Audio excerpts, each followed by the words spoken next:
Praise the Lord. இன்றைய ஜீவாப்பம் 2 கொரிந்தியர் 5ஆம் அதிகாரம் 16ஆம் வசனம். ஆகையால் இது முதற்கொண்டு நாங்கள் ஒருவனையும் மாமிசத்தின்படி அறியோம்.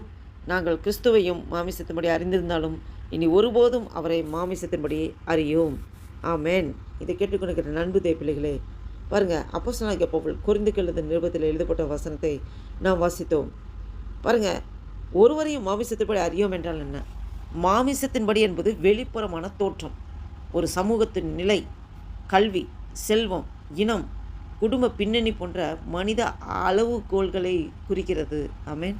இரட்சிப்புக்கு முன் மனிதர்கள் மற்றவர்களை உலக பார்வையில் மதிப்பிடுகிறார்கள்.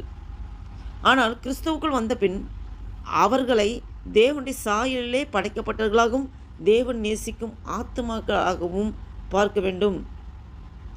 பாருங்கள், இதன் மூலமாக நம்ம லேர்ன் பண்ணிக்கிறது, மனிதர்களை வெளிப்புற அடிப்படையில் நாம் மதிப்பிடக்கூடாது.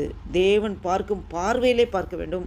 ஒவ்வொரு ஆத்துமாவையும் தேவனுக்கு விலை உயர்ந்தது. ஆமேன். கிறிஸ்துவை மாமிசத்தின்படி அறிந்திருந்தாலும் என்று சொல்லப்பட்டிருக்கிறது. அப்படி என்றால் பவுல் ஒரு காலத்தில் இயேசுவை ஒரு சாதாரண மனிதராகவும் யூத மதத்திற்கு எதிரானவராகவும் அவர் நினைத்தார். அதனால் சபையை துன்பப்படுத்தினார்.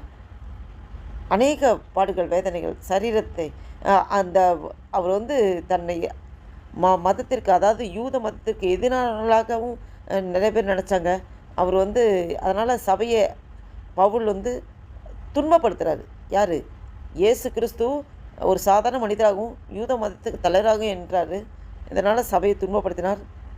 ஆனால் தமஸ்கு வழியில் உயிர்த்தெழுந்த இயேசுவை சந்தித்த பின் அவர் இயேசுவை வெறும் மனிதராக அல்ல, தேவனுடைய குமாரனாகவும் உலக இரட்சகராகவும் அறிந்தார். இனி அப்படி அறியோ.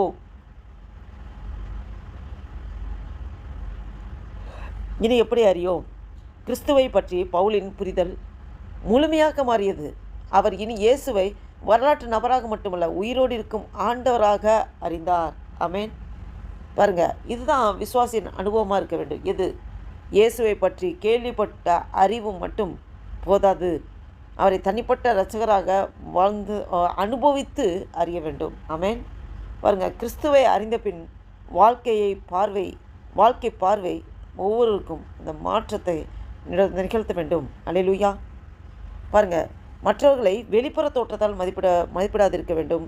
ஒவ்வொரு மனுஷனையும் தேவன் நேசிக்கும் ஆத்மாவாக காணப்படணும்.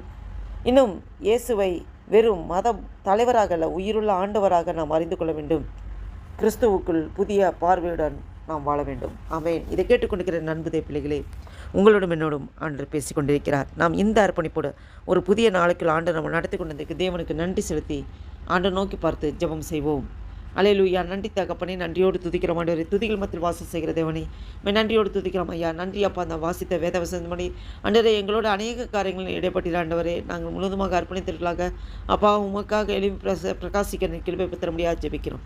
நீ அப்படியே சேர்க்கறதுக்காக ஸ்தோத்திரம் பண்ண ஸ்தோத்திரக்கத்தாவே ஆசீர்வதிங்க, பலப்படுத்துங்க, பாதுகாத்துக்கொள்ளுங்க, மீதியாக முழுவதும் புறப்படுத்திக்கொள்ளுங்க அப்பா. உமக்கே துதிக்கான மகிமையெல்லாம் செலுத்துக்கிறோம். இயேசு கிறிஸ்து நாமத்தினால ஜெபிக்கிறோம் ஜீவனுள்ள நல்ல பிதாவே. ஆமேன், ஆமேன்.